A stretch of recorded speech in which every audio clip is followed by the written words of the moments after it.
Enhance financing کی جائز و ناجائز صورت. یہ سوال پوچھا ہے محمد طلحہ نے ٹیکساس امریکہ سے. میں نے مفتی صاحب کے بیان میں سنا تھا کہ اگر 50,000 کی چیز 2 سال کی پیمنٹ پر 60,000 کی بیچی جائے تو یہ جائز ہے. یہاں امریکہ میں گاڑیوں کی کمپنیاں انہینس فائنینسنگ کرتی ہیں. اس میں اگر 15,000 کی گاڑی ہے تو 5 سال کی پیمنٹ پر 18,000 کی دیتی ہے. اگر میں 18,000 کی پیمنٹ فکس کر کے 5 سال کی انسٹالمنٹ بنا لوں تو کیا یہ جائز ہوگا یا نہیں؟ بھائی دیکھیں، جو بینک عام طور پر انسٹالمنٹ پہ چیزیں دے رہے ہوتے ہیں نا، ان میں شرعی حدود کا خیال نہیں کیا جاتا. میں نے جو قسطوں کے کاروبار کو جائز کہا تھا، یا علماء جو جائز کہتے ہیں، وہ عام طور پر جو لوگ آپ کو چیزیں بیچ رہے ہوتے ہیں، تو بینک اگر اس طریقے سے بیچ رہا ہے کہ وہ چیز آپ کی ملکیت میں دے دیتا ہے اور آپ اس کے مکمل مالک بن جاتے ہیں تو ٹھیک ہے پھر، اور کیش یعنی اسی وقت قیمت طے ہو جاتی ہے. لیکن بینکوں میں عام طور پر ایسا ہوتا نہیں ہے. وہ بینک ملکیت ہی نہیں دیتا آپ کو، اور اگر وہ قسطیں آپ نے کہیں بند کر دی تو بینک گاڑی واپس اٹھا لیتا ہے. تو اس طرح کی اگر کوئی صورت ہے جیسے کہ بینکوں میں عام طور پر ہوتی ہے تو یہ معاملہ جائز نہیں ہے. اگر سادہ صورت ہے جیسے سب لوگ قسطوں کا کاروبار کرتے ہیں، بینک بھی اسی طرح کر رہا ہے، تو پھر جائز ہے. تو خلاصہ یہ کہ آپ کا سوال جو ہے نا واضح نہیں ہے، اس میں پورا بینک کا طریقہ کار آپ بتائیں تو پھر جواب میں واضح طور پہ دے سکتا ہوں. بینک کی کوئی چیز استعمال کرنے کا حکم. محمد نوازش انڈیا سے پوچھتے ہیں کہ بینک کی کسی بھی چیز کا استعمال کرنا کیسا ہے، جیسے ڈائری، بیگ وغیرہ وغیرہ. جو سودی بینک ہے نا، اس کی ارننگ چونکہ حرام ہے، تو بینک اپنی ارننگ سے، اپنے پروفٹ سے یہ چیزیں خریدتا ہے، تو اس لیے یہ چیزیں آپ کے لیے استعمال کرنا جائز نہیں ہے. اگر آ گئی ہوں تو پھر آپ ان کی قیمت صدقہ کر کے، یا یہ نیت کر کے کہ میں اس کی چیز کی قیمت صدقہ کروں گا، تو پھر یہ چیز آپ استعمال کر سکتے ہیں.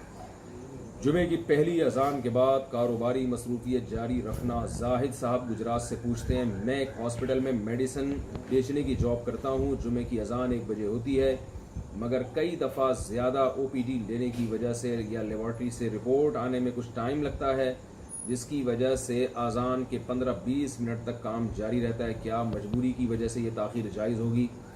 جائز نہیں ہے، یہ بھی ایک بزنس ہے تو لہذا جائز نہیں. البتہ اس سے اگر پیشنٹ کو نقصان پہنچنے کا خطرہ ہے، کوئی ایسا پیشنٹ ہے کہ اگر آپ نے دوا لانے میں تاخیر کی تو اس کو نقصان ہو سکتا ہے، تو پھر آپ کے لیے جائز ہے. خلاصہ یہ کہ صرف اگر بزنس کے پوائنٹ آف ویو سے دیکھا جائے تو وہ تو جمعے کی پہلی اذان کے بعد ہر قسم کا کاروبار بزنس ناجائز ہو جاتا ہے. لیکن اگر آپ کے اس عمل سے کسی پیشنٹ کو نقصان ہو رہا ہے تو پھر آپ اس نقصان سے بچانے کے لیے آپ کر سکتے ہیں. ڈاکٹرز کو خاص کمپنی کی میڈیسن لکھنے کے لیے پیسے دینا. حسن عبداللہ بہاولپور سے پوچھتے ہیں میں 3.5 سال سے میڈیسن کی کمپنی میں جاب کر رہا ہوں. ہماری جتنی نیشنل کمپنیز ہیں یا ہماری کمپنی ہے وہ ڈاکٹرز کو پیسے دیتی ہے جس کے عوض وہ میڈیسن لکھتے ہیں. کیا یہ جائز ہے یا نہیں؟ اگر جائز ہے تو کس حد تک ہے؟ مجھے لگتا ہے کہ یہ رشوت ہے، تو میں بہت پریشان رہتا ہوں اور اسی وجہ سے شادی بھی نہیں کر رہا. بھائی یہ جائز نہیں ہے، یہ رشوت ہی ہے، کیونکہ ڈاکٹر پر لازم ہے کہ وہ پیشنٹ کو وہ دوا لکھ کے دے جو پیشنٹ کے لیے سستی بھی ہو اور اچھی بھی ہو، کیونکہ پیشنٹ اس پر اعتماد کر کے اس کو پیسے دے رہا ہوتا ہے. ڈاکٹر لالچ میں آ کے کہ مجھے فلاں کمپنی کی طرف سے پیسے ملیں تو میں فلاں کمپنی ہی کی دوا ریکمنڈ کروں گا، تو یہ جائز نہیں ہے ڈاکٹر کے لیے. تو اس لیے اس بیس پہ ڈاکٹر کو رشوت دینا بھی جائز نہیں. عرب ممالک میں یہ تو شادی کے لیے استخارہ کیسے کریں؟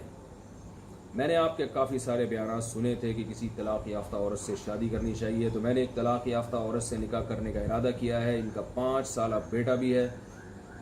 گھر والے راضی نہیں تھے مگر ان کو منایا ہے، لیکن کل جب اس کے لیے استخارہ کیا تو استخارہ درست نہیں آیا. اگر آپ اس کے بارے میں استخارہ کر کے مجھے بتا دیں تو نوازش ہوگی. ان لڑکی کا نام یہ ہے اور امی کا نام اس کے یہ ہے اور والد کا نام فلانا ہے. میرا نام نہاج ہے، والدہ کا نام فلاں ہے. میں نام جان بوجھ کر نہیں لے رہا، اور والد کا نام فلاں ہے. تماج صاحب ہیں، یہ تہاج صاحب ہیں، حیدرآباد سے پوچھ رہے ہیں. بھائی جان میرے بیانات کئی دفعہ اس پہ ہو چکے ہیں. استخارے میں کچھ بھی نہیں نکلتا. استخارہ تو ایک دعا ہے کہ اللہ جو بہتر ہے مقدر کر دے، بہتر نہیں ہے تو میرے دماغ کو یہاں سے ہٹا دے. بس کرنا وہی ہے جو کھوپڑی میں آ رہا ہو.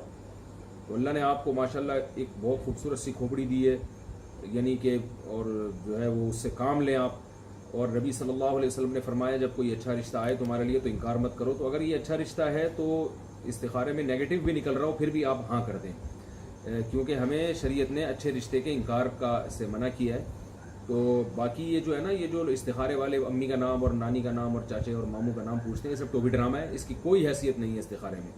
کیونکہ استخارے میں نکلتا وکلتا کچھ بھی نہیں ہے. استخارہ ایک دعا ہے کہ اللہ جو بہتر ہے مقدر کر دے، بس وہ ایک مخصوص طریقہ ہے اس کا. 2 رکعت پڑھ کے آپ درود شریف پڑھ کے اللہ کی حمد و ثنا کر کے پھر وہ مخصوص الفاظ سے استخارے کی دعا اللہم انی استخیرک بعلمک جو پوری دعا ہے وہ آپ پڑھ لیں اور پھر کریں وہی جو سمجھ میں آ رہا ہے. تو یہ میرا مشورہ ہے کہ آپ یہاں شادی کر لیں، ٹھیک ہے نا. کیا نکاح کے علاوہ جنسی خواہش پوری کرنے کا کوئی متبادل ہے؟ آج کل مارکیٹ میں کچھ اس طرح کی چیزیں ملتی ہیں. تو یہ انہوں نے پوری ایک سوال پوچھا ہے جو ذرا حیا کے خلاف ہے، میں اس سوال کو ہائی لائٹ نہیں کروں گا. بھائی دیکھیں، اللہ نے صاف قرآن میں فرمایا اللہ علی ازواجہم، بیوی کے علاوہ کوئی راستہ نہیں ہے. تو اپنی خواہش صرف نکاح کے ذریعے ہی پوری ہو سکتی ہے. اس کے علاوہ جتنے بیہودہ طریقے آج کل ایجاد ہو چکے ہیں سب حرام ہیں، ناجائز ہیں، گناہ ہے. اپنے آپ کو جہنم کی آگ سے بچانا چاہیے. اللہ نے صرف ایک طریقہ ہی حلال قرار دیا.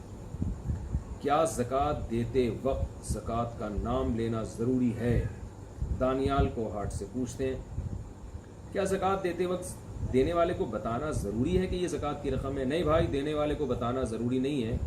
آپ دل میں نیت کرنا البتہ ضروری ہے. دل میں نیت کریں. دینے والے کو آپ گفٹ یا ہدیے کے نام سے بھی دے سکتے ہیں. کیا قرضے کے پیسوں میں زکوٰۃ کی نیت کر سکتے ہیں؟ دانیال صاحب کو ہاٹ سے پوچھتے ہیں اگر کوئی مالی حق واپس نہیں کرتا تو کیا دینے والا بعد میں ان پیسوں میں زکوٰۃ کی نیت کر سکتا ہے؟ نہیں کر سکتا. یعنی آپ نے کسی کو پیسے دیے ہیں قرضہ، غریب آدمی کو، اس وقت آپ کی زکوٰۃ کی نیت نہیں تھی، قرضے کی نیت تھی. بعد میں آپ یہ چاہ رہے ہیں کہ اس کو میں زکوٰۃ میں مائنس کر دوں، ایسا نہیں ہوتا. اس کا طریقہ یہ ہے کہ آپ اس غریب کو بلائیں، اگر وہ مستحق ہے اس کو آپ پیسے پکڑائیں زکوٰۃ کی نیت سے. جب وہ پکڑ لے پیسے تو پھر اپنے قرضے کی مد میں واپس لے لیں. اس سے زکوٰۃ بھی ادا ہو جائے گی اور آپ کا قرضہ بھی واپس مل جائے گا. لیکن اس کو بھاگنے نہ دیں. آج کل بعض غریب بڑے ہوشیار ہوتے ہیں، آپ جیسے ہی پیسے پکڑائیں گے وہ پتلی گلی سے نکل لے گا.